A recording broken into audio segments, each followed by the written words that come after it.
direct action other than give direction to the staff. At this point, we have a public comment on all items brought before the council. You have 3 minutes. We'd like your name, address. If you'd like to come before the podium and talk, this is your time to talk. You can also, there's public comment on the 2 items, so you can wait until then as well. So is there any public comment this evening? Anyone?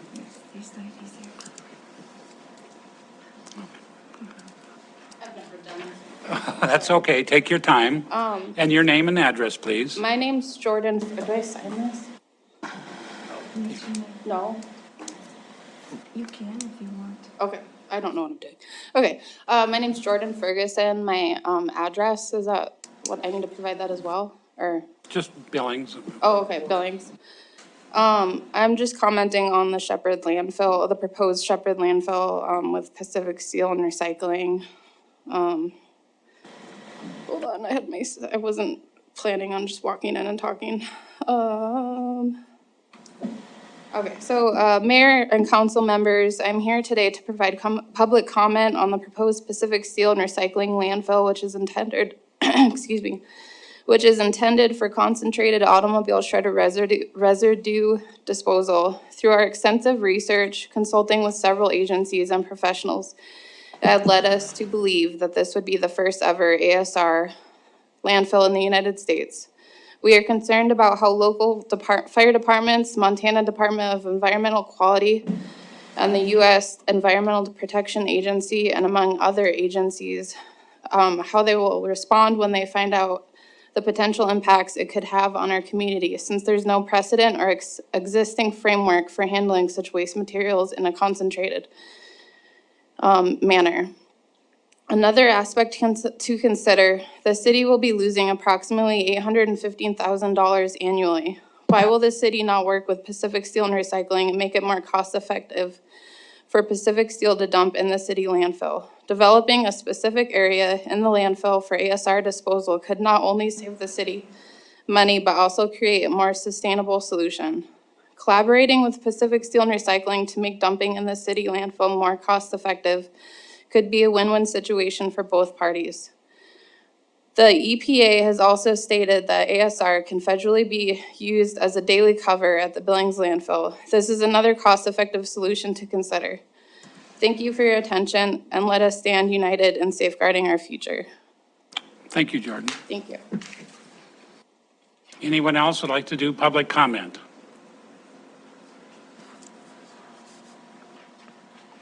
Hi, there you go. My name is Annalise Dieters. I'm in Shepherd, Montana. I'm also here to talk about the Pacific Steel proposed landfill in Shepherd, Montana. I don't have time to go into the whole landfill since I only have 3 minutes, but if you go to our website, www.stoptheshepherdlandfill.com, you'll find we have a Facebook link on there and a lot of other resources and information, including all the different news articles we've been on. But you guys may be wondering, why do you think we are coming to you, since this is out in Shepherd, outside of the city limits? Two of our main reasons is because of the fire, like she mentioned. The Shepherd Volunteer Fire Department is a rural fire department, and they will have jurisdiction of this. They will be the first ones to respond to a fire at this site, and they do not have the resources to fight this fire. I personally spoke with the Shepherd Fire Department, and they are aware that this type of material, this ASR material, will not be able to be put out by water. It will have to use a fire retardant foam, which is even more hazardous, or just as hazardous than the ASR material itself. So they're going to add more cancer-causing particles on top of already cancer-causing particles to put out this fire. But the Shepherd Fire Department said they don't think they have enough foam for this. They don't know, and they don't plan on finding out, which is very concerning for the citizens surrounding the area, especially where there is very rare running water. A lot of people are on cistern or just private well. So the resources are going to have to be pulled from the city of Billings out to Shepherd to respond to this kind of fire. Mutual aid, which you guys are aware of. Pacific Steel has had 5 facility fires just in Montana, with the 2 most recent being in the last month. And I have a handout. We'll actually email you a packet of information after this. There's some links on here. And it's very concerning, especially with the development of these vehicles, as they are including more and more batteries inside of them. They are more and more flammable as time goes on. Also, the Billings Fire Department and the Shepherd Fire Department need to be worried about their training and how they're gonna train to fight these type of fires. This is the first ever ASR landfill in the United States. It is actually considered a hazardous material in California, which they are required to decontaminate. And in countries like Europe, this is a hazardous material also, where they are required to decontaminate. So she also brought up the revenue loss. It is $800,000 is what Pacific Steel pays the city of Billings to dump average per year at the landfill. And when I contacted the solid waste department, which I know you guys are gonna say, just go to the solid waste department. We've gone everywhere. They say for some reason that the difference in profit that they're actually gonna lose is only about $300,000. So I'm just telling you guys, look into it, because somehow, I don't know how they're jumping from 800,000 to 300,000. Either way, even if we're only losing 300,000, that's still money that has to come from somewhere. They said it won't come from taxes, but it has to come from somewhere. So that's something that the city needs to look into. And then the contamination that this ASR material brings, air quality and water quality. Contamination does not follow city and county boundaries. So the city is still gonna be affected by this air quality. They're gonna be taking this material from Lockwood, trucking it all the way to Shepherd, all the way across town. Hurry up a little bit. Okay. And just dragging that stuff all the way through, dumping it out in Shepherd where the wind does not stop blowing. So we want you guys to take this matter seriously and please have a dog in this fight, because it does affect you more than you think, and the city of Billings and all of its surrounding community. And if you have any questions, you can email us at stoptheshepherdlandfill@gmail.com. Thank you very much. Anyone else would like to give public comment at this time? Okay, there's no more. We'll go to item number 1, Chris. Deputy Mayor, Council. So this evening, we've got Dick Zier with us from the South Billings Urban Renewal District. Wanted to provide the council with an update on conversations that they're having amongst the board relative to components of a recreation center. So to be clear, not the full-blown recreation center. That was the conversation for the Park Rec and Trail Bond discussion. But those of you who've been on the council and paying attention over the past 5 years, they have been working both before we developed that larger, broader plan, and would like to continue to move forward on some components. So Dick asked to speak to you guys tonight, get some feedback.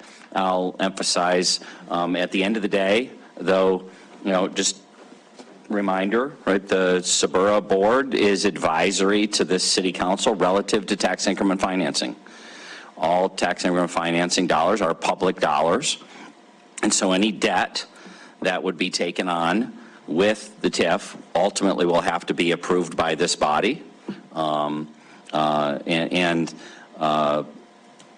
Depending upon, as well, what those resources would be building would be a public asset.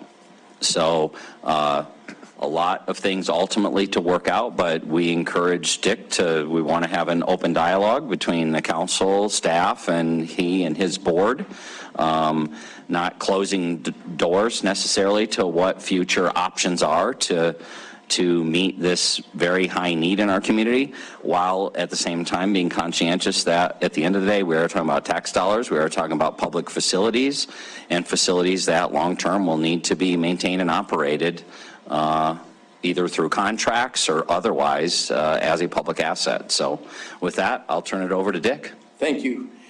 Deputy Mayor Mike Boyette, City Council members, city staff, and guests, welcome. I am Dick Zier. I'm the consultant to the Billings South Urban Renewal Association. I reside at 3039 Golden Acres Drive, and my office is at 2139 Broadwater Avenue. I am here before you at the request of the Suburra Board to be transparent and inform the council on what the board would like to do and hear your thoughts on this, and hopefully you agree that we should do the following research. Number 1, take the current concept design that was prepared by A&E and modify it to what we can afford through bonding and private donations. 2, Have a plan in place that would cover any shortfall in operating expenses that aren't covered by daily operating revenues. 3, develop a comprehensive management plan. 4, bring these findings to the city council with the following goals. Build what we can afford without a bond issue, without a mill levy, and without any funding out of the city budget. A definite plan to fund operating losses if they exist. Provide a comprehensive management plan. Secure donations to create a public-private partnership. Make this affordable to all citizens regardless of their economic status, and provide a scholarship program to make that happen. Present this to the city council for approval when the research is complete. In conclusion, this will be a tremendous economic driver for the city of Billings, the county, and the region, while providing citizens of all ages a healthy lifestyle option and give our youth an alternative to walking the streets, joining gangs, and making the wrong choices with their lives. Please support the Suburban Board goal in researching what options we have for this very worthwhile project. Basically, we're just asking permission to do some research for you. Thank you, Dick. We're going to have a lot of questions, but I'm going to start it out first. So, Okay? how long do you think this research would take? Probably about 6 weeks, roughly. Not too long. Okay. Questions, anyone? Councilmember Gulick. Is the Sabura board looking for any particular resources from the council, or are you looking for just open mind when it comes back with a report? Just tell me to go to work. Okay. Thank you. Joy. Thank you, Mayor and Council. I just have a question. A lot of work has been put into this. Obviously, you know that it involved A&E architects, a lot of different partners. It's involved consultants. And so who are you going to have at the table to try and work through what could be in this research project? Who is going to be at the table? Thank you. We have, we have that conceptual plan that A&E did. And they'll take that plan, we'll have 2, if you guys give me the go-ahead to proceed, we have 2 companies that would like to do that, and they've agreed to do it for less than $25,000 to take that plan from where it is to what we can do for whatever money we might have. And so, will we have, we've had all the meetings we probably need to have as far as transparency, but we'll be open to anybody coming to meet with us and have input. We'll have a committee from the Suburban Board that will meet with the architect, and I'll probably be with them a lot. Yes, ma'am. Thank you. Just a little bit of a follow-up. The plan, the design and part of the work that's really important that has been done already is creating the economic model for the costs and the return on essentially what can be returned from the public on those costs. So are you going to be looking at, you suggested that you were going to be looking at designing or modifying the design, the O&M, and a management model. So that's pretty comprehensive. Do you have the people on board who can understand the modeling that was put into the design and into the O&M in terms of being able to, simply changing the size of the building doesn't necessarily change the size of your O&M? Yeah. So how are you, who do you have that is able to dig into that and really understand it and figure it out? Thank you. Well, that's part of what the plan will be, is find somebody that can help us with that part of it. We have a lot of businessmen. I was president of a bank and did a lot of budgeting myself and did it for years. And then we'll bring in whatever experts we need to get that information for you. So it'll be comprehensive and be well thought out before we ever bring it to the council. And if you have input on what you'd like to see, I'm wide open for that too. Councilmember Aspenleiter. Councilmember Kennedy. Kennedy was first.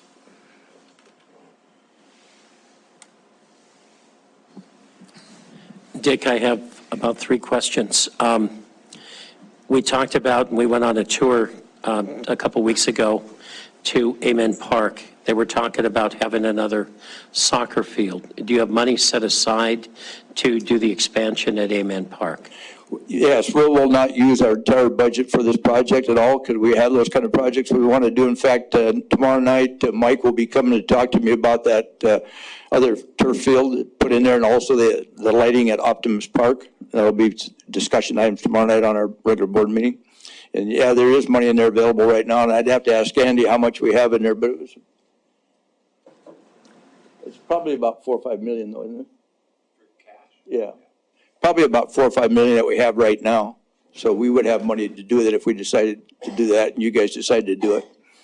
But that's one of the things we're looking at, is that other. So you have a total amount of 4 to 5 million? 4 or 5 million. We have 3 projects that are closing right now. In fact, they just paid Jackson Courts a week ago about $500,000, and that TPA group's got $1 million coming due probably this week, and then Tim Compton, I think, has about $340,000, so that'll come out of about 6 or 7 million that we have in there right now. Okay, we talked about Amen Park then, and you talked about some other projects coming to a close.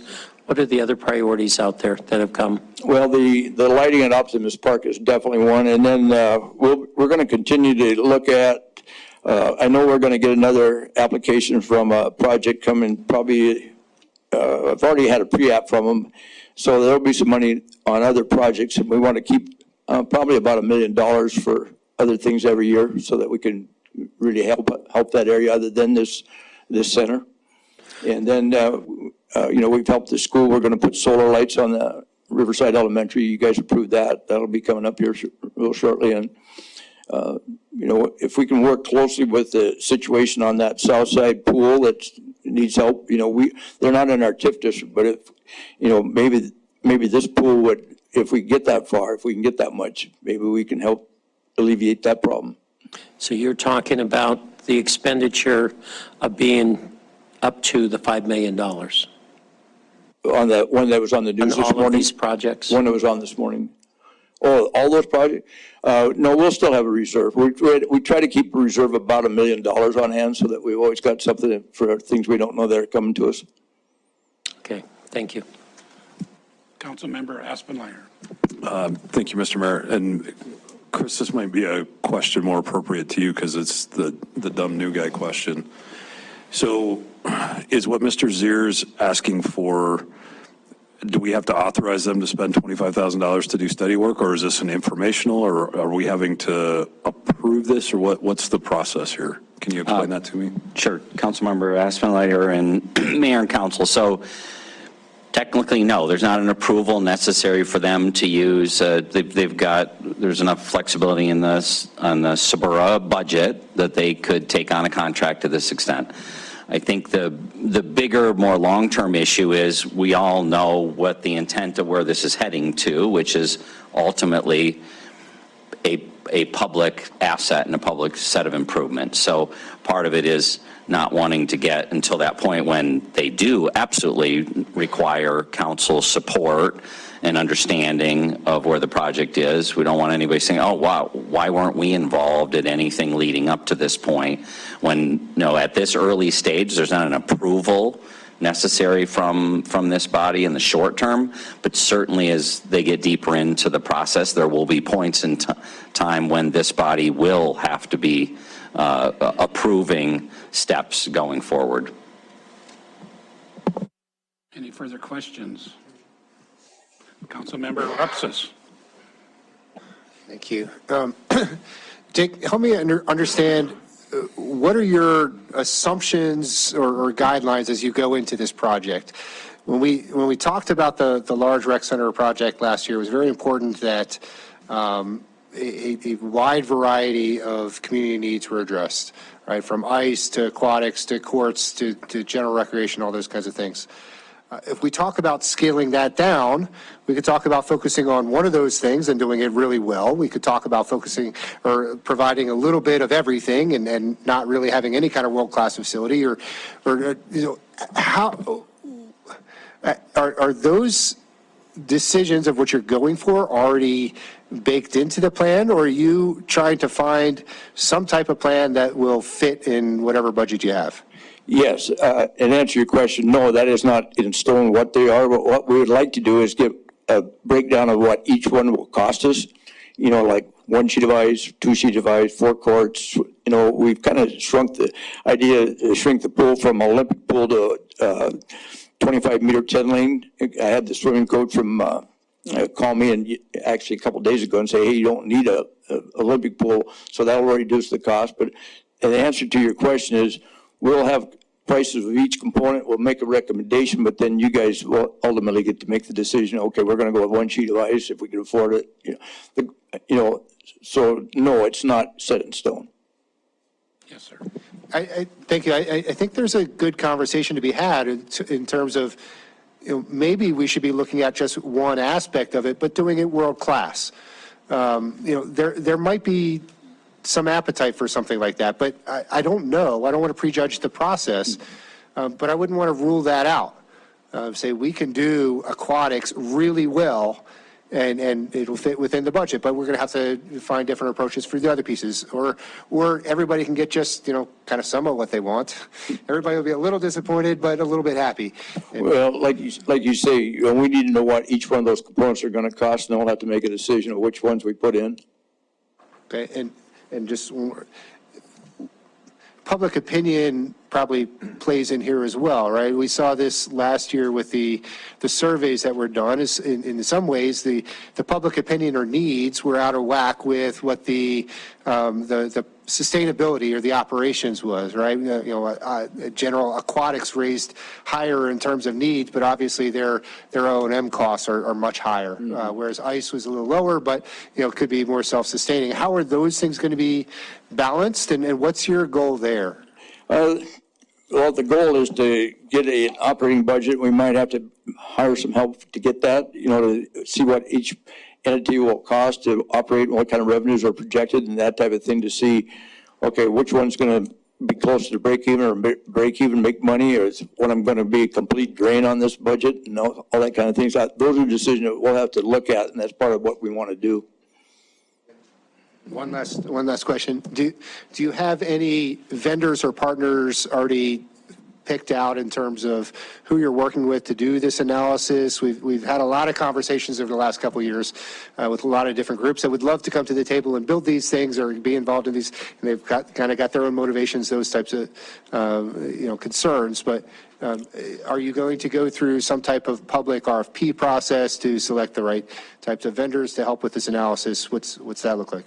That's a good question. To answer that properly, I think that we will, we've got a couple, like I said, architect firms that have showed interest in doing this for us, to get it from the big project down to the smaller project.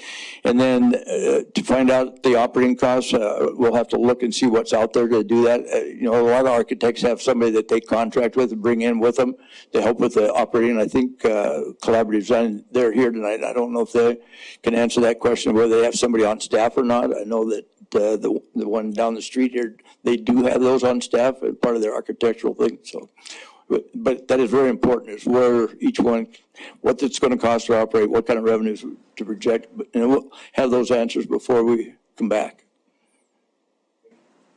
Any further questions? Councilmember Neese. Thank you, Mayor. Dick, I'm wondering, after the election of the bond, and that what the conversation was with the board as far as what did they feel that the voters, the residents of the city wanted Suburban to do, to how they want to go forward? Do you think that was their interpretation, is to make it smaller? Same thing? I mean, I agree with Tom a little bit about the idea of maybe do one thing well. I mean, that's the whole idea I had with that center. If you're going to do it well. And to have piecemeals, I'm not so sure that's the way to go. But what was the board's take on that? Well, the board felt there was two things that really hindered us. One was people got their tax statement just before the election. And the other was the size of the bond issue. Being $143 million, it was way too big. Nobody wanted to my taxes on my house, I think, went up $80 a month. And, so those were the two big issues, was the timing with the tax going out and the size of the bond issue. And we want to make this where we don't have to have a bond issue. We don't have to have a mill levy. We have the money available. We'll build what we can build, and there won't be that problem. Okay, and some of the issues that were brought up, like Councilmember Joy about the O&M, that's a concern of mine, is to. The what? The O&M, and not just the current operating and maintenance expenses, but the future replacement capital expenses to make sure that's going to be covered in what. Yeah, the maintenance, ongoing maintenance and long-term maintenance will be part of the budget. Yeah, the future capital And needs capital, as well. And yeah. those are the concerns that I have. I think the other thing that was never addressed in the last plan was what's going to happen to the roads when you have a new facility there. And all those roads are going to have to be rebuilt. There's going to be a cost there that needs to be covered also by that facility. And so that's something else I think needs to have a plan to show that. And then the other concern, or again, was you're talking about different models of what you're planning to do. I like the idea of maybe a different management model, but I mean, similar to what we've done in the Heights, they gave the land away, they donated the land, or they leased the land, and then they had a bond there for a period of time to make sure that the operation was successful. And basically a third-party organization ran the facility, built the facility, and the city was not involved in any way whatsoever, other than the fact that there was a bond there to make sure that if that didn't succeed, that bond would cover taking care of the facility or removing the facility. So I would hope something like that would be in a plan as well, as far as looking at a third-party option where the city's not involved in something like that. I agree with you on that too. So the other thing is I'd like to offer, any one of you to call me at any time if you have suggestions you'd like to see, because we're wide open on what we do here. And, I sleep with my phone. So if you get up at 12 o'clock at night and you want to talk to me and say, I think that's a bad idea, but there's a better one, call me and I'll listen to any ideas you guys have. And we just want to make this project work and have something for the city that we can be proud of, something to keep the kids off the streets. And maybe we can't take the gang members now and convert them into basketball players or whatever, but maybe we can take the 5-year-old kids and get them into sports and they give them something to do that they're not on the streets. And I'm really passionate about this project because, number one, I have grandkids that will probably use it. But I've been in different towns and I coach travel team basketball. I know what it's like to try to find a place to practice. If you don't have a team member on your team that is associated with the church, you can't find a place to practice. I talked to the volleyball coach last night on the phone, or today on the phone. He said, we have problems finding places. It's just something that's really needed. All the studies we've had said it's needed. And here's a chance to do it with, hopefully without a mill levy, without a bond issue, and without digging into the city budget. And we do have some plans for the offset any operating losses that I can't talk about right now, but we do have plans. And I think it'll be a great asset to our community. Councilmember Shaw. Thank you. Director Pig, you don't have to come up, but could you just whisper to Chris? I know we have an aquatic feasibility study that's out that we're going to get results on at some point this spring, fingers crossed. I'm just wondering what the timeline is on that, because certainly that would be helpful information for Espera to percolate and incorporate into this. Oh, he is coming up. All Thanks, right. Mike. Yeah, Councilmember Shaw, I've talked with Dick about that study that's coming out, and so we're hoping to be able to marry that study in with what he has going, so the information is more as relevant as we can make it. Perfect. Yeah. Thank you. One thing about that too is I've asked Mike if we do proceed forward that he be a part of our committee. Questions? Councilmember Aspenlider. Yeah, just one last one, Mr. Mayor.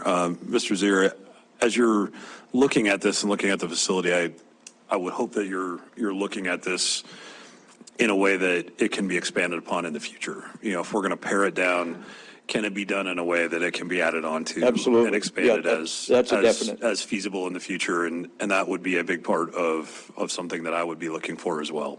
Yeah, no, there's a good chance it'll have to be done in phases, so we'll definitely set it up that way. Any more questions? Councilman Shaw. Thank you, Mayor and Council. Joy. Yeah, that's okay. That's okay. You're a newbie tonight. I'm just teasing. I guess my comment is kind of along the line that I guess there has to be kind of a balance in here, because the tax money that has been collected and accumulated over this period of time that has been identified to be invested in the rec center is there because South Billings was identified as an area that met the state criteria for urban renewal. It isn't the high-end properties that have accumulated this income or this funding. So I guess there's kind of, as people's, as there's conversations about, well, this should be something that is sustainable without taxpayer input, it already is taxpayer money. It didn't come from the sky. It came from the owners of property on the south side who don't own million-dollar properties. So let's get that. That's really important to me that be understood. So these people who have paid their taxes and paid into this increment should be people who benefit from this project. So when you say self-sustainable doesn't involve taxpayer money, it already does involve taxpayer money, number one. Number two, if the people who live there aren't going to benefit, then this is a transfer of wealth from poor people to richer people, right? So if the people who can afford to use the facility won't be the people who are in the neighborhood because the people in the neighborhood can't afford to use the facility, this is a transfer of wealth from the poorest to people who are richer. That's, and I know that, Dick, Mr. Zier, I absolutely know that this is something that you've thought about and you've been a part of this process for a long time. And I know that you have a very deep concern that this benefit the neighborhood. My comments are not directed at you, they're directed at us as a policy-making body. And as we represent many different areas of the city, it's more a comment that we as council should understand. Thank you. I can assure you that I'll do everything in my power to make sure that every kid or anybody that, no matter what their economic status, will have the ability to use that facility one way or another, whether I have to go out and personally raise the money to raise scholarship for them to get in there. Because I would kill me if I couldn't let a kid in there. Thank you. Councilmember Neese. Thank you, Deputy Mayor. Dick, you mentioned during your presentation something about the South Park pool and how somehow this may benefit. Can you explain to me what I'm thinking? What you're thinking? Yes. Yeah, well, to me, the South Park pool that's there right now and this Amen Park pool are both on the south side. Why can't we utilize that one as the pool? And I know it's tough to get away with from a pool, but man, that's gonna be a nice pool if we get that. Why do we have to have two in that area? You got one, the kids in the middle probably about the same distance to either one. That was my thought. I'm not saying we can't do that South Park pool, but it's not in our TIF district. I'd be glad to have that in our district to be able to help fund it. We could give the money to do it today, But if there's a way we can do it and save $10 million, I'd like to be a part of that. I see. So you're not saying that the TIF district is going to assist in the financial to the South Park can pool? assist in that. Okay, that's what I would like to. Okay, thank you for I would like clarifying that. Councilmember Kennedy. Chris, this is a question for you. What year was the Sabura, formed? And then, I know it's been extended a couple times. We have about 24 years left. Is that what you're asking about, how long it will go? okay, I just wanted to make sure that people understand that when the district was formed, we have a tax base that everyone paid, and then over and above that is new businesses that come into the district. So as new businesses come into that district, they pay over and above, and that creates the money for the Sabura. Am I correct, Chris? So, sorry, Councilmember Kennedy, Mayor and Council. So the first part of your question, we're going to, right around 05 to 010, somewhere 7, 8 is what we're. I thought it was 09, but it's around So in that area. I'm going to say between 05 and 10 Yeah. is what it was. We have extended the life. It cannot be extended any further. We did that borrowing last year. And then, I'm sorry, can you repeat the second? Okay, I just want you to explain to people how the money goes into Sure. it, because it doesn't start from ground zero, as everybody in the taxing district. The money started at 2009, and there was a base. Yes. And then above that base, as new businesses came in, that's how the money got there.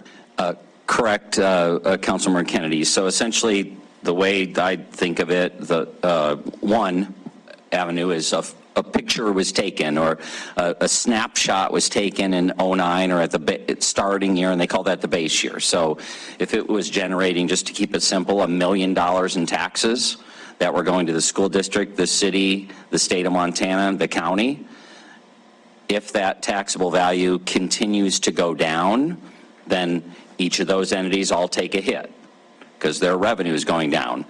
As properties are invested in and property values go up, it's the increment, not the first million. That first million continues to go out where it was. Everything above and beyond that is collected by the increment district and can only be spent for purposes inside that district. They don't pay additional, it's not a higher tax, they don't have a higher tax rate or a different tax rate from anyone in town. They have the same tax rate, but the money is collected to be spent in that area with the overarching kind of perspective that it was losing value or it had deficiencies in infrastructure, and these investments would help foster economic development and more economic activity, so that at the sunset, all the taxing jurisdictions would see the benefit of several decades of private development. Thank you. Anything else? Thank you, Dick, for the moment. Why don't we open this up for a public comment?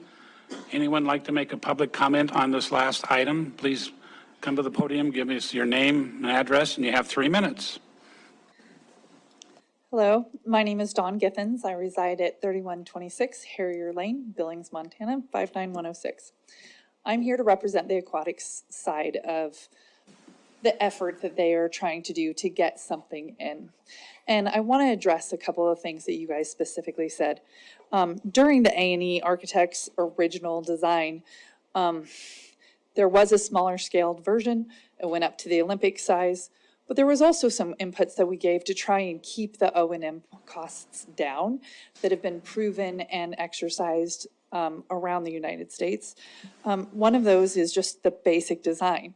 So if you have more of a dome shape with roll-up sides, 1 or 2 sides, that allows you to roll up like garage door glass windows in the summertime, allows you to turn off your HVAC system and allow the natural kind of indoor-outdoor pool design. That will substantially lower costs. Those are the types of things that they want to look at when they're looking at this new effort. Talking about good for the community, the Rocky Mountain Pool is about 1 or 2 years away from getting filled in. And that affects a lot of people in the community, not just people on the west side, not just people on the south side. You're talking about the main community pool that offers swim lessons, lap swimming, water aerobics, lifeguard classes, all of those types of things. And we're going to lose that pool. And so looking towards what does our community have to provide these needs? What are those needs? We have 2 aquatic teams in town, but 4 high schools with swim teams without a pool. And those 4 high schools cannot host very many meets here, but we hosted 4 high school meets and 6 club competitions at MSUB just this last year alone. If you add another pool, we're looking at maybe a 10-lane, 25-yard pool. That allows you to also bring in Montana High School State Swimming Meet, which this year had over 400 participants in it, as well as a club meet for a state meet, which this year was held in Butte at the YMCA. And I will tell you that facility did not have room. We were literally sitting in chairs in the hallways. By bringing in those things, you're looking at upwards of 12 meets a year, plus all of the revenue that would be generated from the pool rentals from the high schools as well as the club. Not to mention a place that every single person can use, from infants to elderly. And that is a key component from an aquatics perspective. There are not a lot of sports that allow everybody from a 6-month-old to a 90-year-old to actually utilize. And I think that need is very, very clearly articulated in a lot of the surveys that were done, saying that we need something. Thank you and have a nice night. Good evening. My name's Stefan Catterin, 5410 Quarry Stone. I am here just in support of this project. I represent the management of 3 hotels in Billings and 1 in the greater Yellowstone County area. One of our properties is in the Sabura District. I've spent 15 years nearly, closing 14 years, I'm going into my 15th year, in the hotel, lodging, and tourism industry for the city of Billings. I've traveled all over the United States in promotion of the city of Billings. I've met with meeting planners and sports program directors across this country. I know at great length what the interest is nationally for people to come not only to Montana, but to come to the largest city in Montana with the greatest resources and amenities to provide. But people want to be here. A facility like this opens that door as well, and there's a great need. I think that we see the development of hotels already in that district out there, as well as on the west end. It's growing. People are still coming here, and giving them resources and reasons to do it at a high level is a great impact for our community and will truly benefit that district as well. I think we'll inevitably see great tax increase for the district with further development. But I'm just here to support the project and speak on behalf of the hotel industry. Thank you. Thank you.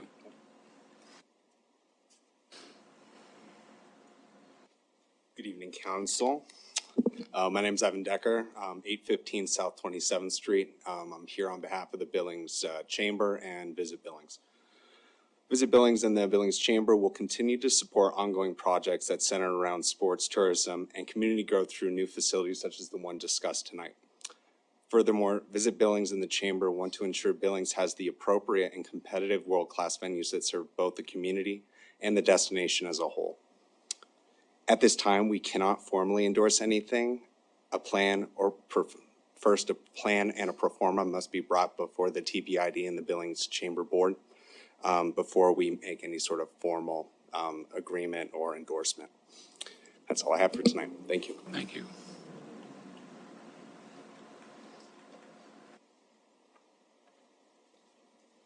Greetings, Council. I'm Andrew Houlihan, 545 Jackson Street. I'm a Spura board member as well, and I'm kind of coming to you with my Southside resident hat on, but also my Spura hat on, just to kind of provide a little bit more context to the things discussed tonight on the rec center. In terms of the Spura priorities, I do want to echo what Dick started to outline, was that we're sticking to our master plan and something we've done for the better half of a decade, which is allocate somewhere in the range of $20 to $30 million toward this effort. And then just as a reminder, some of the new council, maybe the benefits of the new council members, we have a lot of sunk cost in researching this, and some of the findings we found and kind of also heard by the people in support of it is this isn't like a, if you build it, they will come. It's more like, if you build it, it will catch. So many people needing this type of certain need in the city.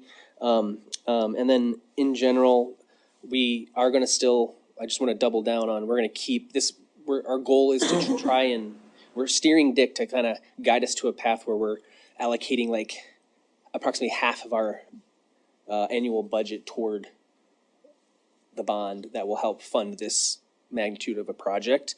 But there's a time constraint with that, with the Spura board sunsetting in 2045, I believe it is.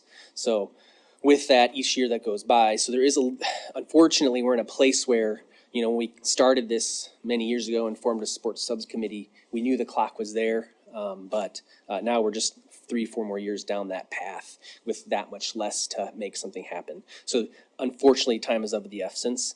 And so we've instructed Dick to kind of start pulling those pieces together as quick as possible. And then to shed a little light on this process for you guys, as soon as possible, we're going to try to pull these pieces together and present something to you that you're able to vote on to go to RFQ.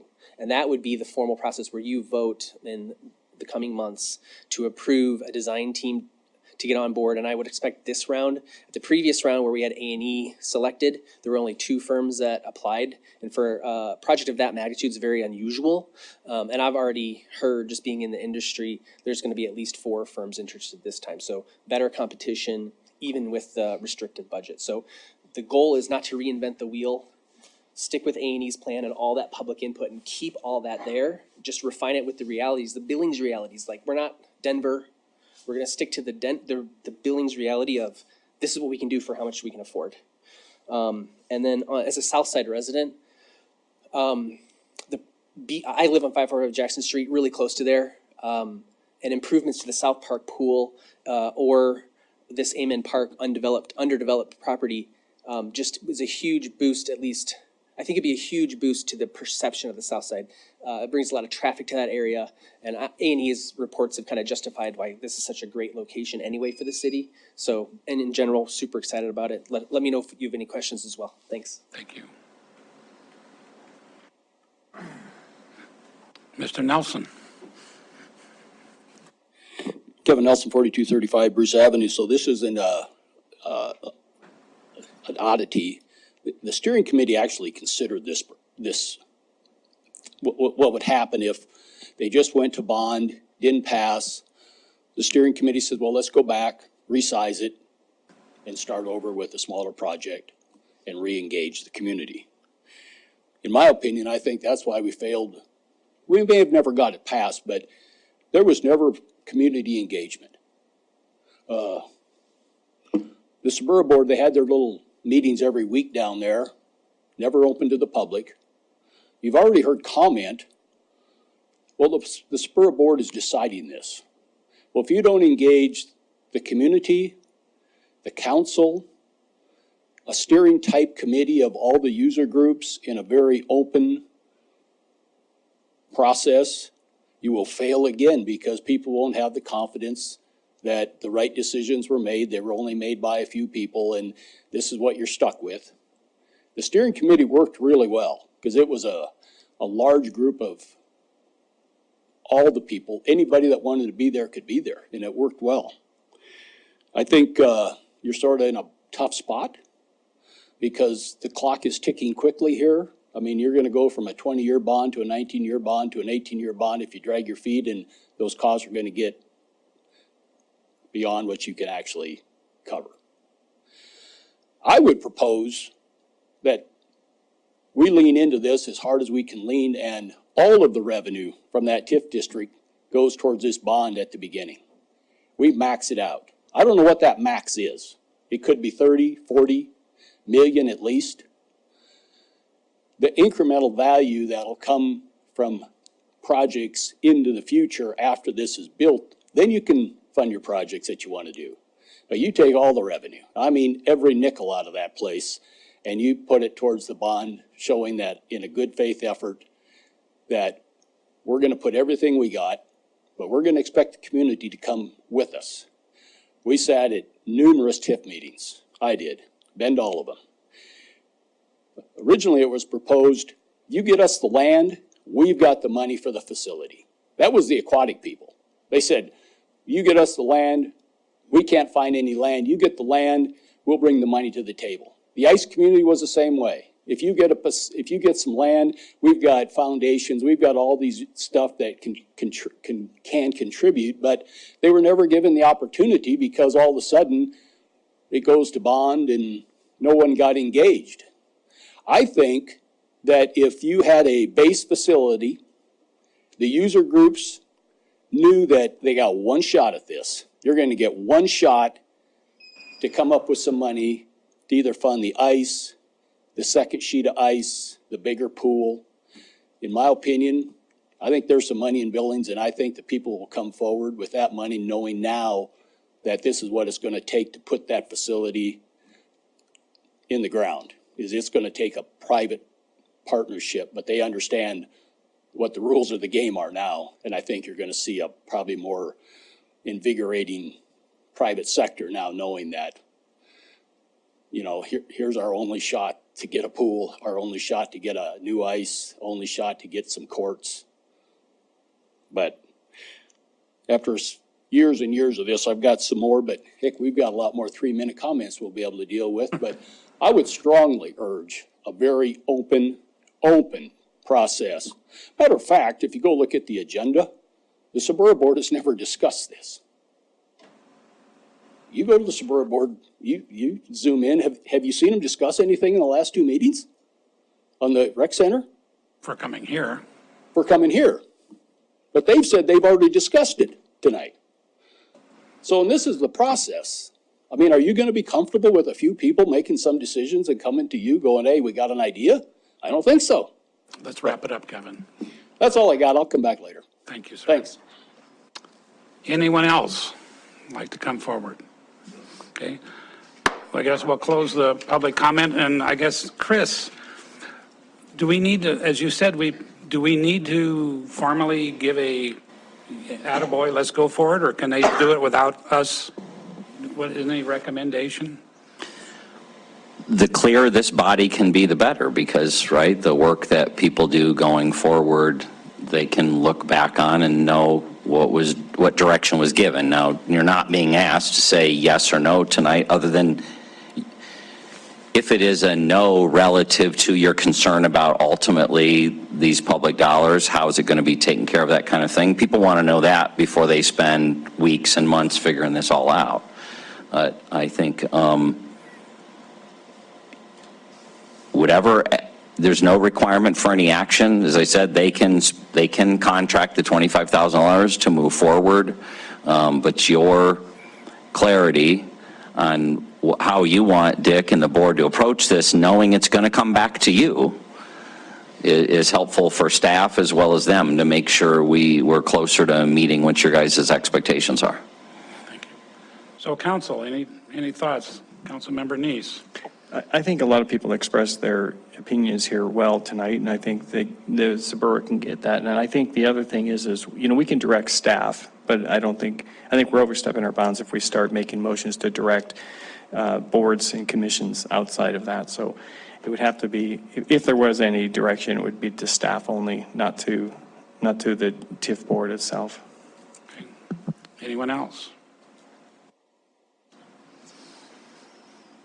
So we listen to it. If the Suburban Board wishes to go ahead, then go right ahead, Dick.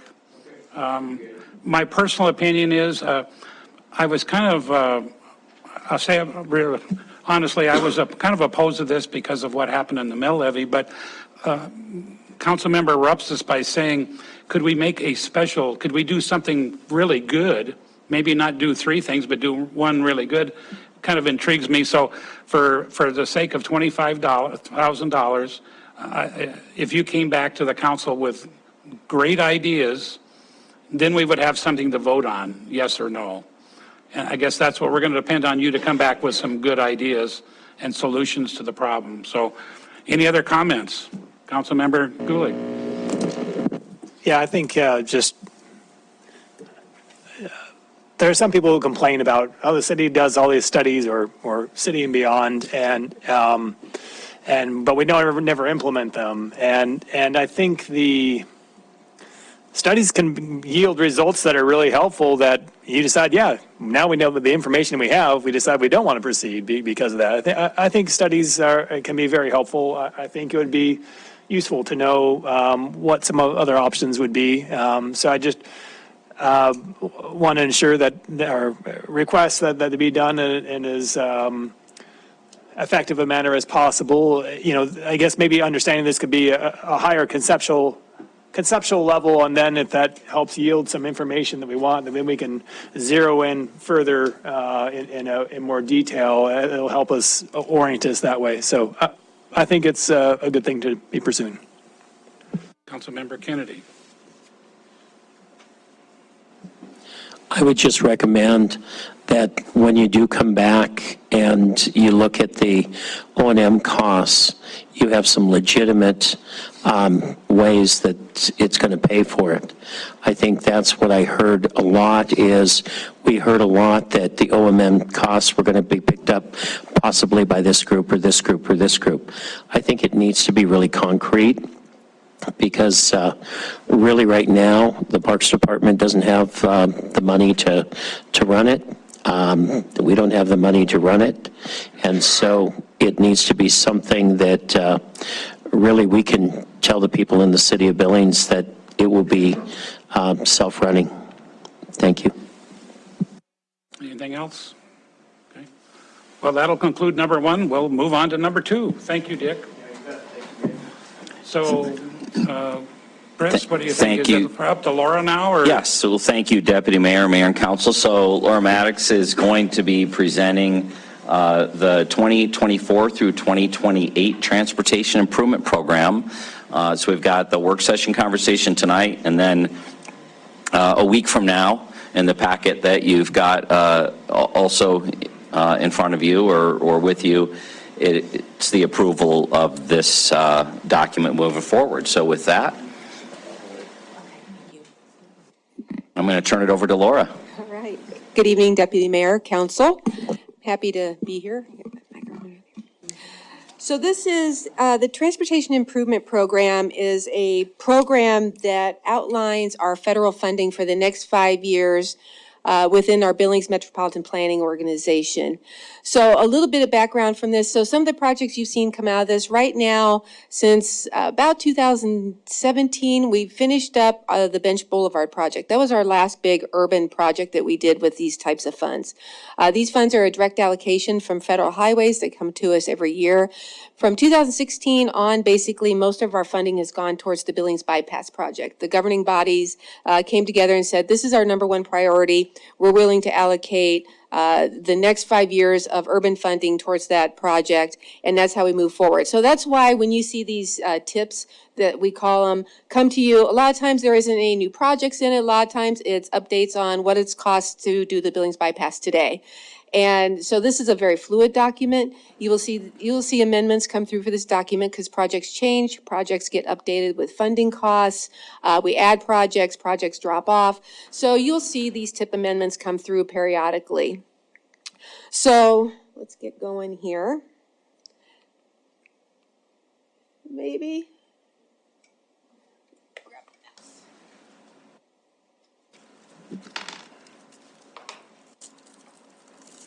So this is for FY 24 to 28. There we go. It's going, it's just slow. So first up here on this slide, this is kind of an overview of the different federal funding sources we receive dollars for every year. The big one that we really look at is the STPU, which is in that third column over. These are what we call our urban dollars. These are the dollars that we've allocated towards those past projects I talked about. Bench Boulevard was the last one before the bypass. Before that, it was Airport Road. Before that, it was Shiloh Boulevard. Those are the big types of urban projects we talk about in our transportation. Another one we use a lot of is our CMAQ dollars. That's congestion mitigation air quality funding. A lot of times these big roadway projects will have a CMAQ element in it to help meet our air quality performance measures. We have our transit dollars in here, which Rusty's here tonight. He'll talk about those in a little bit. And then one of our new categories up there you'll see towards the end on the right-hand side is TA. That's our transportation alternatives dollars. Those are our federal dollars that come for non-motorized projects. So the two projects we have in our tip this year are the Stagecoach Trail and the Lockwood Sidewalk Program, because this is city-county MPO jurisdiction. So those are kind of some of the funding sources I just wanted to outline a little bit.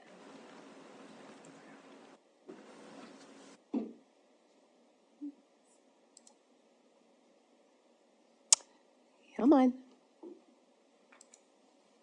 Rusty, push the button for me. There we go. So this is what it looks like for all sources of funding that's going to be coming into the MPO over the next 5 years. And again, these are all those resources that were on that first slide in that big table. So it's urban dollars, CMAQ, transit, transportation alternatives, and then it's interstate maintenance dollars. Those are the MDT dollars that they funnel through for our interstate maintenance dollars. So like the big River Bridge, the I-90 bridge that just came over, those types of projects. So you can see by the end of the 5 years, we're talking over $310 million coming to the community for transportation capital projects. Again, I just wanted to mention some of these projects. The Billings bypass, we're finally getting to kind of the end of that. The final projects that we're looking at is the railroad overpass, the Johnson Lane interchange, and I think as of this tip, we're up to about 185 million for that project. The I-90 Yellowstone Bridge, that project is basically completed. There's a few minor cleanups that have to be done there with that project. And then just some of the projects that are in the tip that are coming up is the Exposition Drive First Avenue North, which is slated for construction in 2025. Airport Road and Main Street intersection improvements in 2027. And then here's some of the things I know you discussed First Avenue North last week. This is some of the timing for those different phases and segments of that roadway. As you know, Zoo Drive is getting under construction probably starting this year with that design. And then there's a couple safety projects with the roundabouts at King and 56th and Rimrock Road at 62nd, which are current active projects. And then our transportation alternative projects with Stagecoach, Trail, and Lockwood.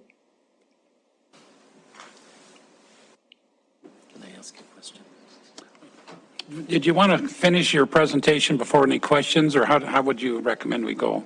Your discretion is fine. Okay. Councilmember Kennedy. Could you turn back to the other slide? When you look at Zoo Drive and the intersection improvements, we did hear that MDOT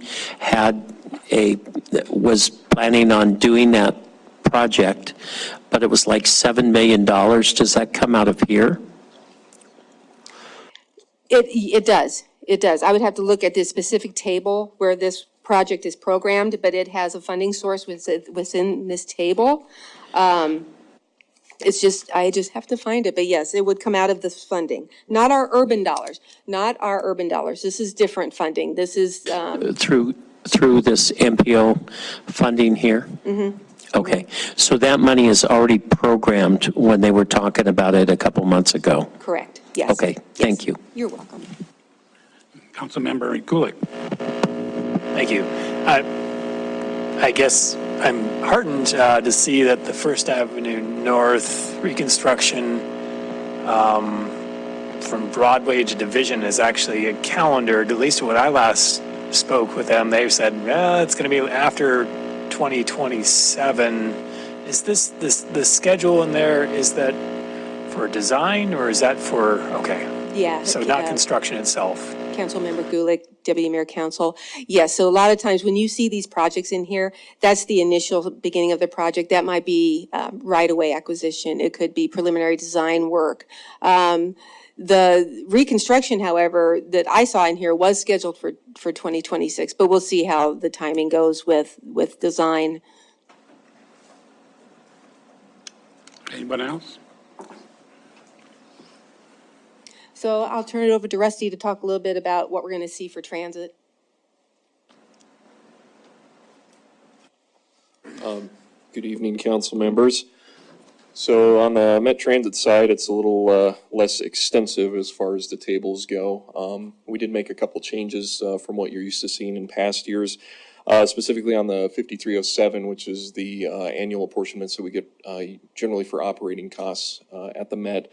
If you notice on that table, if you took a look at it, we do have a breakdown of different alley codes, which are the different usage codes for that funding.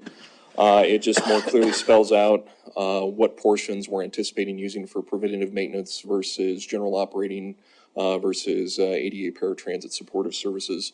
And that really is for a couple reasons. Those all meet different match ratios with the federal government.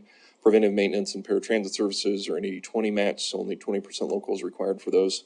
And general operating then moves up to that 50-50 level. The other thing that this does do is meet our program and project requirements that's required annually for that 5307 operating. So essentially that helps us and helps you because you only have to listen to us talk about the federal funding once as opposed to having it on two separate agendas. As far as section 5339 goes, pretty much just updated these allocations with some estimates moving forward based on the bipartisan infrastructure law funding. We do have some updated bus facilities and passenger menus programming, including that facility remodel that we received competitive funding for back in 21. which is in process currently as far as design goes. Some paratransit van purchases were also added into this anticipation that we will be needing to replace that fleet. And we do have some security camera projects for both the transfer centers and the Met location programmed. 5310, this program is our Human Services Transportation Coordination funding. So that's a group that we get together here in the urbanized area that focuses on human services needs for transportation, primarily individuals with disabilities, seniors, and low-income populations. This is a funding source that has increased significantly from the bipartisan infrastructure law. In past years, we were looking about 120,000. We've now upwards of around 250,000 coming to that per year. Typically, Met has historically used this to help purchase some of our paratransit vehicles, but we do typically award out to other agencies here in the urbanized area as well. For instance, the Adult Resource Alliance was awarded one through that committee process here. In the last coordination plan and then previous years, CORE and WARE had also received vehicles. And the last part there is TransAid, which is a state fund that is specific set-asides by the legislature for transit use in support of those same types of activities, mostly related to human services transportation. We have seen some significant increases on that going up here too, which are reflected in the table. So, with that, I would be happy to answer any questions. Any questions? Okay. I'll just finish up with saying that I know that the MPO business and stuff can be a little bit confusing with all the different funding sources. All these projects have different funding sources that do different things. You know, don't ever hesitate to shoot me an email or give me a call and say, I don't get it. So, and I'll try to figure it out too. So, yeah, this is our review schedule. We're hoping to take this to the Policy Coordinating Committee on March 19th. You guys will have this next week for your action, and you'll make a recommendation to PCC. So I'll be happy to answer any other questions you might have. So questions, okay? Councilmember Owen.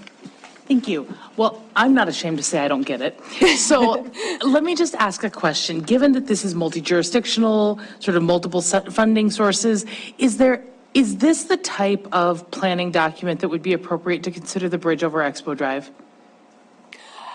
No, this is the funding portion. So this is after a project. Funding is mostly what I care about for that Right. project. But how the projects are identified and prioritized is through our long-range transportation plan. So when we bring our long-range transportation plan and say, okay, council, here's what we want to do for the next 20 years. What are your priorities? That's where we really identify those projects. And then we work with, okay, this is the project. This is how we can work to get this funded. So what pots of money would that work?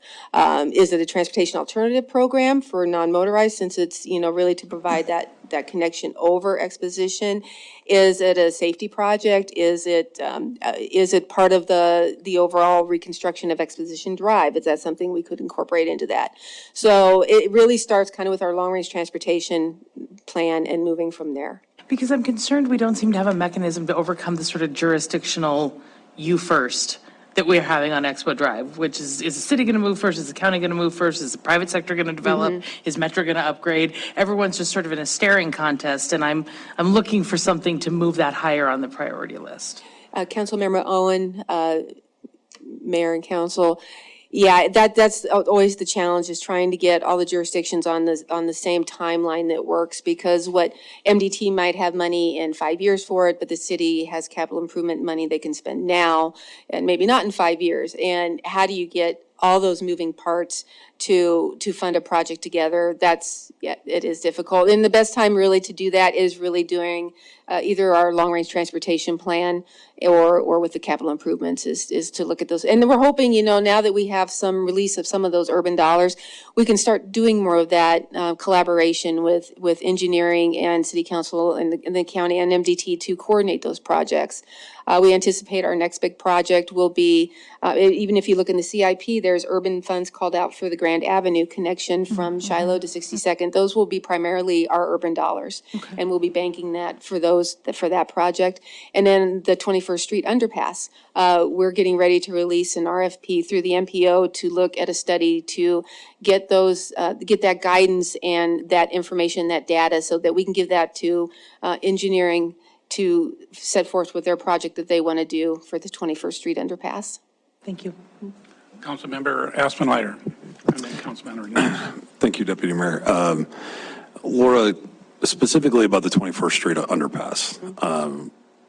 I know things have changed a little bit now that BNSF is in control of that rail system and not MRL, but I also know that MRL had told us almost with no uncertain terms that they're not interested in us making many modifications to that bridge structure or that facility, which I think is why MDT has punted this for a long time.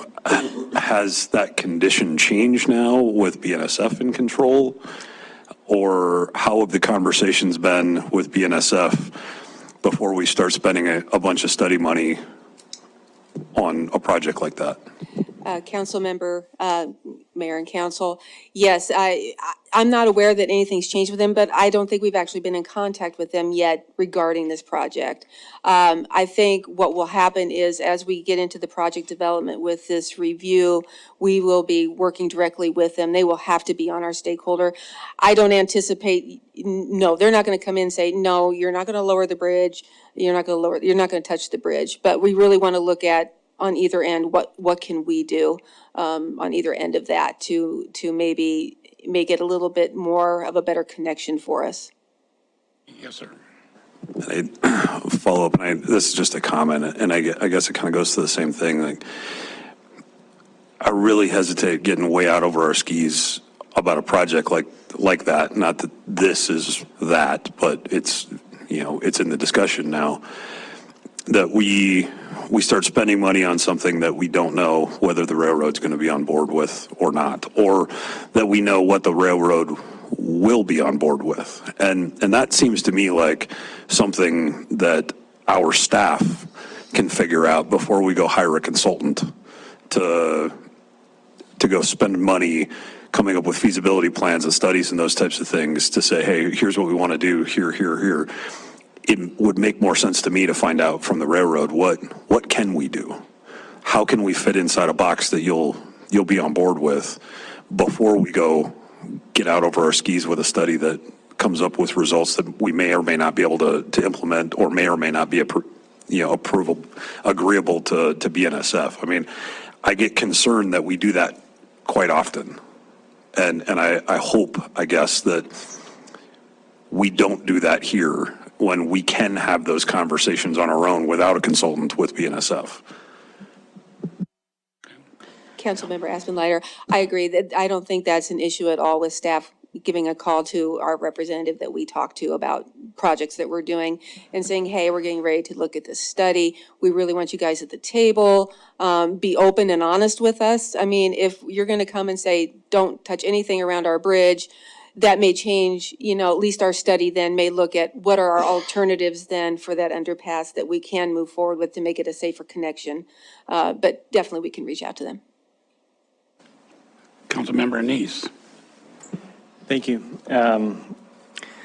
Yeah, I was actually pleased to hear that you were talking about the 21st Century Street Pass. As you know, I've been asking for the city to move on something like that, so I'm glad to hear that that's moving along and that. So we'll talk about what the options are when they come available. But I do have a couple other things. Is kind of what Councilmember Owen asked about.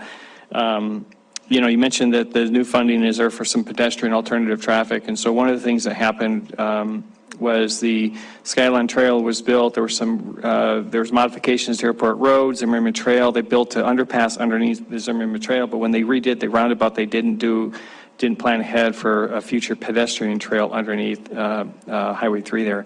So is something like that Inner Belt Loop Bridge under the Airport Road trail able to be used, or is that any kind of planning document that we can see this move forward at some time? Councilmember Neese, Deputy Mayor and Council. Actually, we received good news last week that MDT was able to program looking at an update to the Highway 3 corridor study. And I think that's going to be pivotal in identifying how we do that alternative connection under and around the roundabout, wherever it may be, how it ties into the new Skyline Trail. I think that will be a huge component of that. I think that will tie into how we look at the land use plan for the Inner Belt Loop area that we're going to be undertaking funding as well here in the future sometime.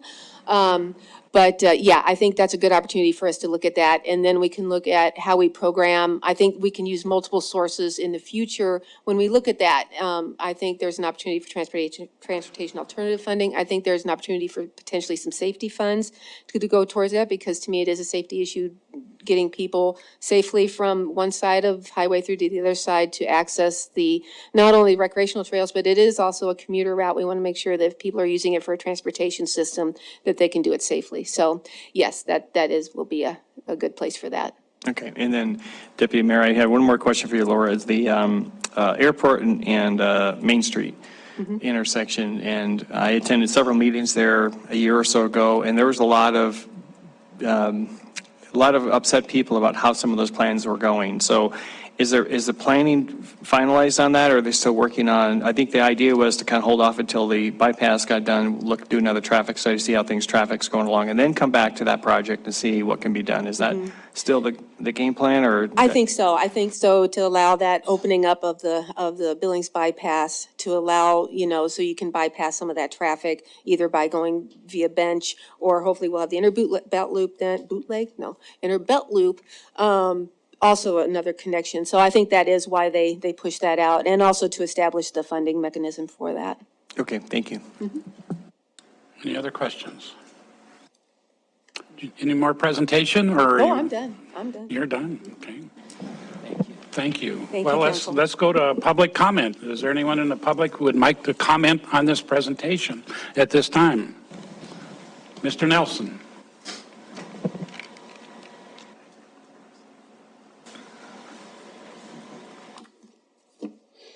So the document, before you got to the money, you talked about some certain issues, I guess you could say.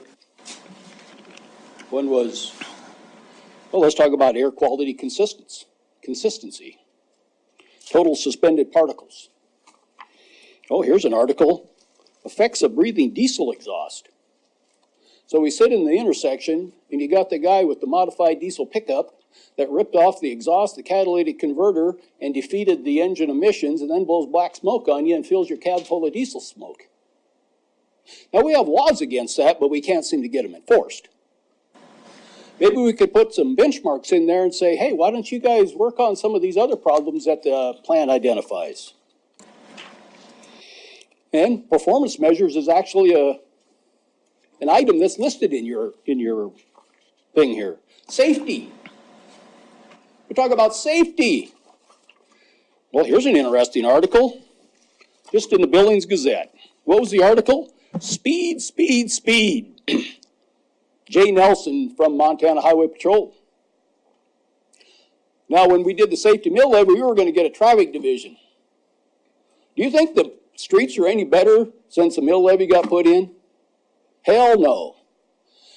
There's racing going up and down these streets every damn day. Hell, we got cars on top of houses that are going so damn fast. You can't go up one street that people aren't just racing right past you. Why don't you put a benchmark in there and demand that Rich send you, how many speeding tickets did you write in the last quarter? I don't think they write any. Unless they are writing some and they're pretty damn incompetent in their application of the law, because it doesn't seem to deter anybody. Here's another one, congestion mitigation, air quality, right back to, how much diesel smoke do we have to inhale? It talks about safety performance targets in your application here. Oh, and the other thing, attached to the back was the public participation plan. And it called for a 45-day comment period. Are we in that comment period, or does that not apply to this process? I wasn't sure. Because according to your schedule, I don't know if this works or not. But so I think there's just a whole host of things you could do to actually improve the safety, the quality of life, the health of the community. I mean, we've got people How many accidents we see in Billings every day on these poor little residential streets? We got cars tipped over, upside down, sideways into people's houses. Jaws of life have to be used every day in this town to drag these people out of these massive wrecks.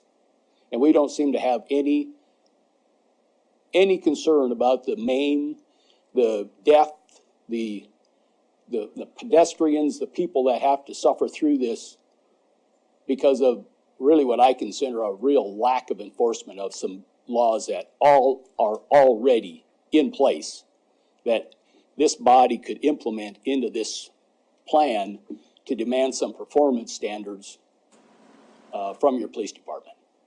Thanks. Thank you, Kevin. Anyone else would like to talk on this topic before the council? Okay. Anyone else? No? Okay. Then we'll close number 2. But Laura, can you answer that one question that Mr. Nelson asked about the 45-day public comment? I'll need to look in our public participation plan just to make sure that I clarify exactly. Now, I know on most of our planning documents, we don't have a 45-day requirement. However, things like when we did the Billings bypass environmental study, which was I know that we had to post, and that was available at our office for a minimum 45-day to comment on those types of environmental and those types of documents. Normally on our planning documents, we don't have a 45-day comment period. Okay. Thank you. You're welcome. Councilmember Neese? Yes, thank you, Deputy Mayor. Laura, I did have one more question. You mentioned about with the traffic coming out of the Billings bypass going down the new Sky with the Interbelt Loop. Is that do you expect that the truck traffic is going to be utilizing Wicks Lane to go down through that way? Is that what you're expecting to come down Main Street, then veer off Wicks down? I would anticipate more of them coming from Main Street over Highway 3 rather than using the belt loop from the north side of Main Street. I think it would be out of their way to make that down Wicks Lane, down through there, and then connect to the inner belt loop. I think they may, I still think a lot of the truck traffic will primarily use Highway 3 from Airport Road there. Okay, I'll talk to you a little about the truck traffic another time. Thank you. Right, yeah, and I'm not sure what our truck route is through that area, when we want to make sure we don't push a lot of that onto, residential streets. Thank you. So council, any more questions on item number 2? Okay. Thank you very much. Thank you, Rusty. So Chris, number 3, city council retreat discussion, and can maybe just remind everyone when it is and where it is? Exactly. So yes, thank you, Deputy Mayor and Council. So reminder that Friday, March the 14th, 15th, sorry. That's why I want to look at the calendar. Friday, March 15th at noon, right next door in the Zoot Room, Rock 31, Big Sky Economic Development, second floor. That's where we will be meeting. You should have an email in your inbox from Wynette today. Please respond to that and order. So we got lunch, correct? So that's where we are. That's what time we'll start, and then we'll roll right out of lunch into the conversation. We wrap up at 5:30 at that location. We had some real challenges finding a caterer in town to bring food to us, so we're going to walk down to bin 119 after that and have that back room space where we can have dinner together and continue our conversation there. So noon to 5:30, and then the meeting will continue down there at bin 119 through dinner. Question for Saturday, what time do you want to start? 8? I don't think we have a ton of flexibility there, but I didn't know if 8 or 8:30, 8 o'clock. 8 o'clock. We're going to get rolling at 8, and we're not having lunch. The goal is we'll have some food there that morning, work through the morning, and wrap up before we have lunch. So that's the Saturday. Saturday also, the staff heard you loud and clear and appreciate you appreciating them and involved in the conversation. And as always, when you're trying to juggle 25 schedules, not everybody is available for the entire thing. But it does mean that the public safety conversation we're going to have, which is primarily going to revolve around issues on the fire side of the house, 911, ambulance, crisis response units, MRTs. That area will be on Saturday because some of the staff isn't available Friday, so I know Saturday we'll do that side of it. And between that, we'll have the other conversations Friday on parks. Kind of where do we go from all the effort that went into the bond issues, as well as we know we've got a South Park pool. We swerved a little around it here earlier tonight. There are no magic bullets to South Park pool's replacement. It is in the capital improvement plan. We're in that aquatics planning study process right now. And I think ultimately there'll be some good policy conversations to have around South Park Pool and possibly a couple of our other facilities that we have that are getting to be in pretty poor shape relative to the fact that I think in all three cases, Zimmerman Place, North Park, and South Park Pool, I don't think any of them are less than 75 years old. I could be more wrong on North Park, but I think the other ones of them are pushing a century, closer to a century than a half century in age. So one of the things I know we find ourselves in is there were some years that the policy was get the Parks Department out of the general fund.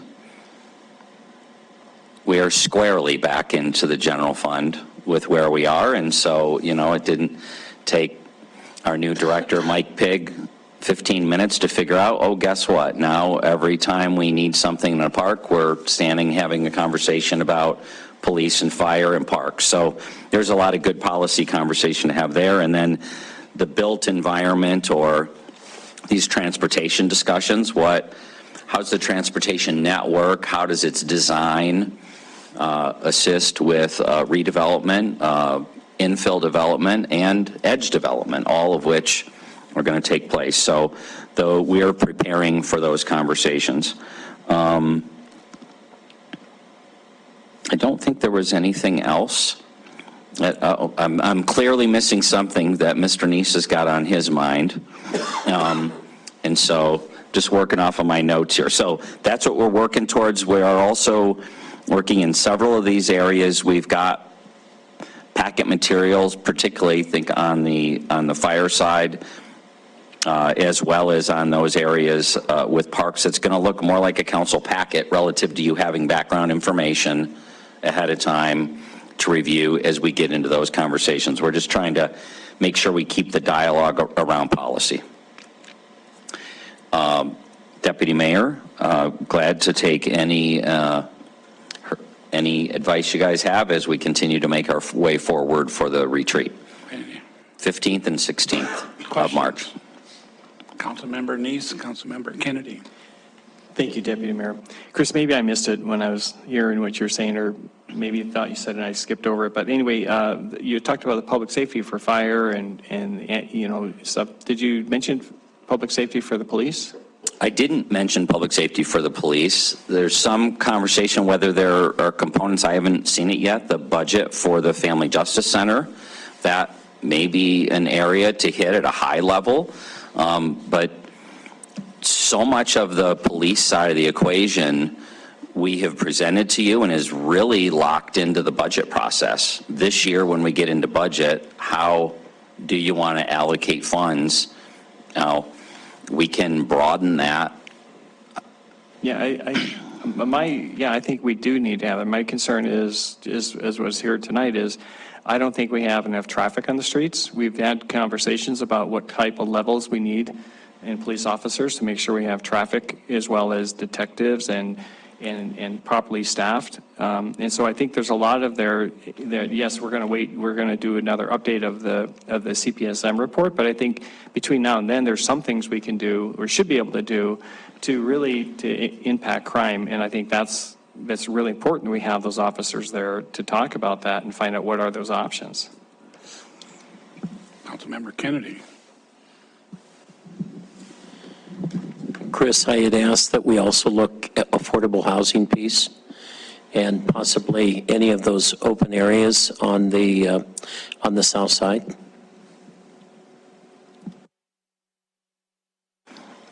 So one area that maybe would be helpful in that regard, Councilmember Kennedy, Homefront, who is our community housing entity, part of our prior priorities is leading the effort on housing strategies going forward. Would that be helpful to get an update from them? And then also one of the things we want to be careful of is I need to, where do a majority of you want to be relative to subject? But that's what when you say affordable housing, that's the group I'm thinking of.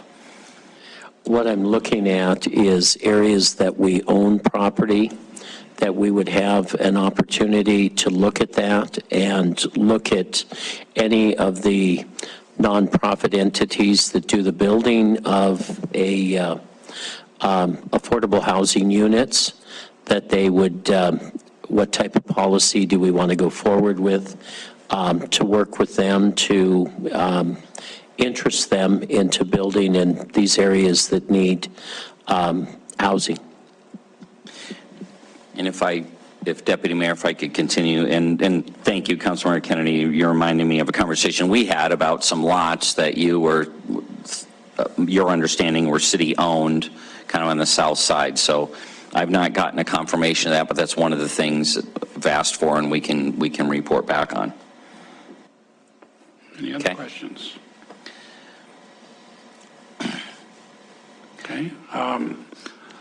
This is a public comment. Is there anyone in the audience who would like to comment on the city retreat? Mr. Nelson, you turned away. Andy, do you have anything? Can't wait. Okay. Well, any more comment? We'll close item number 3 and move on to item number 4. So Deputy Mayor, Mayor and Council, so I know we like this conversation really out, but the retreat really is the next big policy component, although I do want to touch on some stuff for 1 week from tonight. So no, that's not always the focus here, but you've got some very critical things on your agenda in your packet. You've got the sale of this property that we're sitting in, and you have a very exciting proposal, tax increment finance request for a hotel a block south of us. The two are tied together. They're two separate policy issues, but they're absolutely intertwined in that the buyer of the property needs this parking garage in order to supply parking for a hotel downtown. So please get into your packet. You've got it. The sales agreement has been out there for about a month. So hopefully people have had a chance to look at that. And I've also included the tax increment financing obligation agreement. That's in the packet as well. That's a templated agreement with some changes we made for this to be a little clearer on a few issues, particularly relative as the size of this TIF grant. We are concerned that things beyond our control, we've always could affect the timing of what the payback is. And in the agreement, they know that. The buyer or the builder is in clear understanding of that. But the agreement is put together for a $5 million tax increment financing grant over 5 years, with an incentive on our end, 100% at our discretion. If we have the proceeds and are available to do it, we can make 4 payments totaling $4.6 million and save ourselves about $400,000 or less than that grant, because that grant is all covering finance cost relative to building this project. So I just encourage you, please take a look at those. Any questions you have, please give us a call and we'll be prepared. We'll have the applicant, the downtown partnership, myself and Kevin, who's been working on this for well over a year relative to the sale. And I think I will leave it at that. And then after this subject, I just got one other non-related topic, Deputy Mayor, if I could. Sure. Any questions for Chris concerning this? So lastly, Deputy Mayor, and just was texting a little bit with Wyeth. who gave me permission to share with you and the public. So he got some extremely unfortunate news last week about his health. He needs our prayers. He needs our thoughts. We're going to get him back here, hopefully just in a matter of several weeks, but you won't see Wyeth here. We're probably 4 to 6 weeks is what I'm anticipating. We're going to talk more later this week of some more specifics. But he said that was okay to share with you and the public. That's why he's not here. And he's going to overcome the challenges he faces, but we just ask for your patience as that, as our planning department, our community development department has been hit pretty hard relative to people resources with some extremely large, impactful projects coming up, both in the retreat and then leading into, you know, the growth plan, the Heights neighborhood plan, the West End plan, and other documents of that sort. So I can't thank the staff enough. They keep assuring me, Chris, we're gonna get this stuff done. And I'm saying, yes, I appreciate that attitude, but we have to be realistic about, you know, how timelines, you know, may need to adjust. But I just thank you. Wyeth does as well, and can't wait to get him back here as we work forward together. So thank you. Any questions, Councilmember Kennedy? Chris, I'm sorry to hear about Wyeth. The one thing that I've been concerned about is after our presentation, was it last week that we talked about the changes in zoning and the state laws and all of those changes? And do we have a zoning commission? What type of commission, things like that? I would ask that in the future that we at least go forward and start looking at the makeup of planning, and with the new law coming in and looking at the structure of it. I know you've been short a few people in the planning department. Now with Wyeth going to be out, what is our structure? How do we want to move forward with it? Looking at the new law, I think we should do some planning and look at that. And I'd like to, not before the retreat, but after the retreat, that we could come together at one of our meetings and look at planning.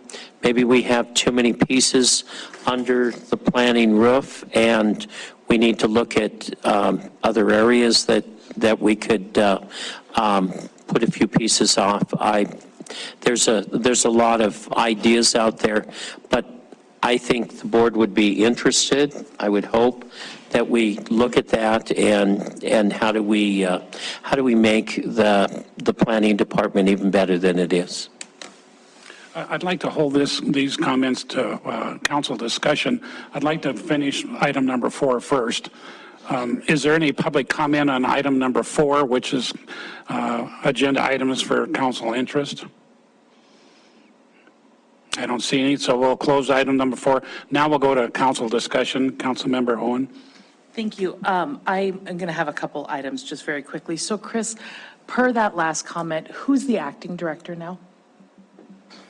So Laura and Nicole and I, but basically Laura and Nicole are splitting the work that's done. Andy's covering some pieces around TIF. I'm covering a few things. So we've only, in fairness, I've gotten to talk to Nicole and Laura both for about 10 minutes apiece before we started tonight. And we're going to meet later this week to really iron out, okay, how are we going to kind of share the duties of what has to happen there. So I think from my perspective, I don't want to speak for Councilmember Gillick, but from my perspective, I would encourage you to have the same openness with us that we did with the police department when we sort of had the crime surge. If there's a need for temporary staffing, short-term support, if that impacts the budget, let's talk about that. And let's make sure these folks are supported, because this is not just a tremendous workload, but obviously an emotional burden as well. So please don't hesitate to bring those sort of budgetary impacts forward if there's a way we can ensure they're fully fully staffed. Thank you very much. And then, if I could, I just wanted to highlight a couple of other things for council members.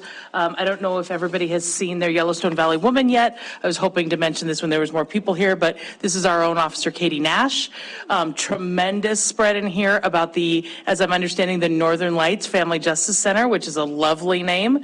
There is a story in here about the new Family Justice Center coordinator who has been hired, but also just a tremendous profile on the work that Katie, with a few shout outs to Ben Halverson as well. So would encourage everybody to pick up a copy of this.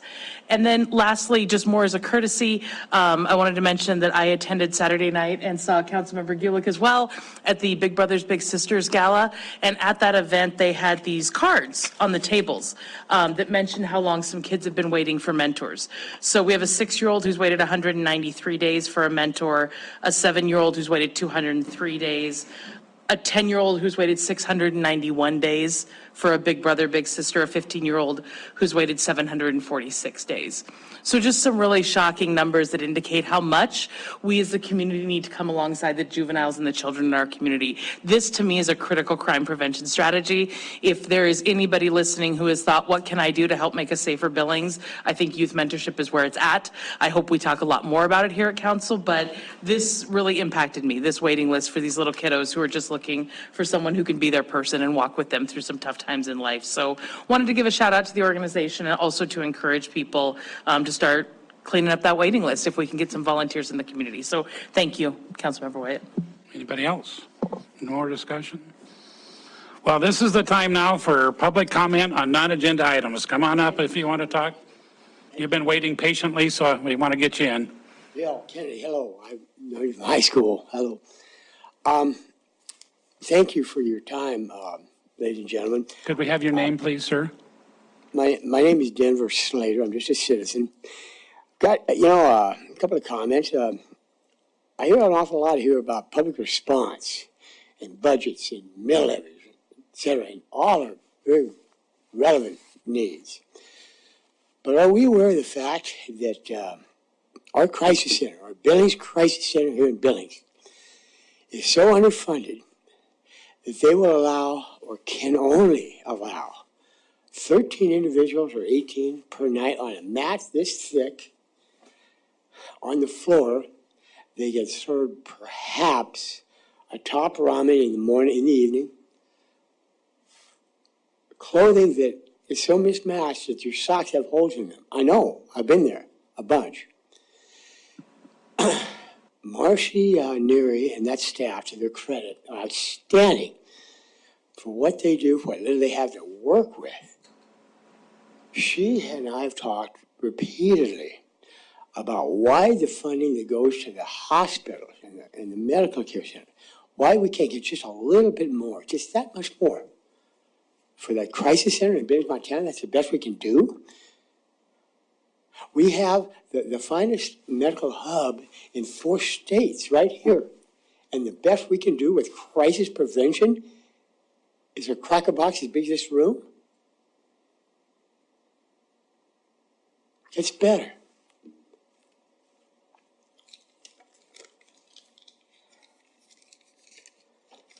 The Montana Rescue Mission, Christian-based, is it? Is it really? Mr. Matt Lundgren, I use that term, Mr. Very, check that. He's not a Christian. I don't know how or why he was ever elected, submitted, appointed. That individual has been so detrimental, so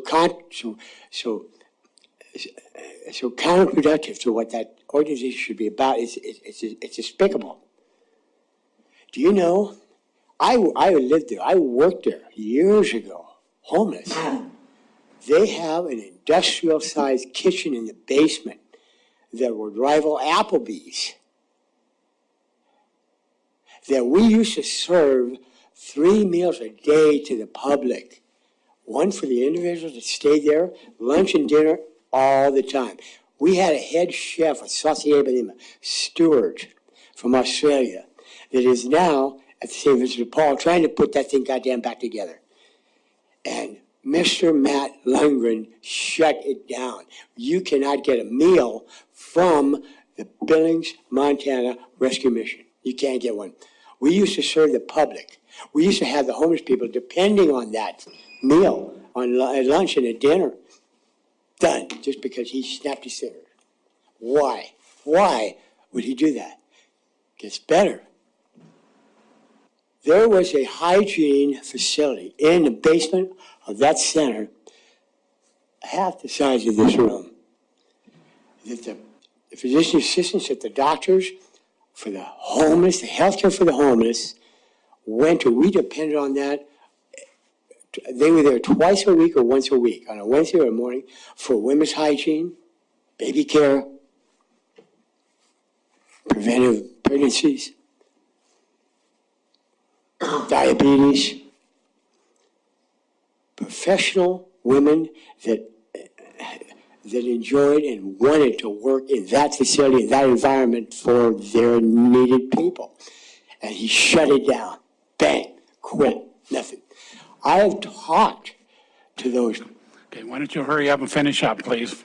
I have talked to those individuals that work there, those professionally dedicated physicians, and they're aghast. Why would we shut down? Why would Mr. Matt Lundgren, a Christian-based head of this guy, why would he shut that down for women's health? Why would he do that? Also, do you know there is a van that Walmart donated to the rescue mission? It's got a mural on the side of the van this big. It says, donated by Walmart. Walk in and try to get a bottle of water. One bottle of bottled water. They will only give you one. You know why? Because they have to be donated by outside resources, little churches, individuals that were guaranteed. I went to them, I said, what the hell?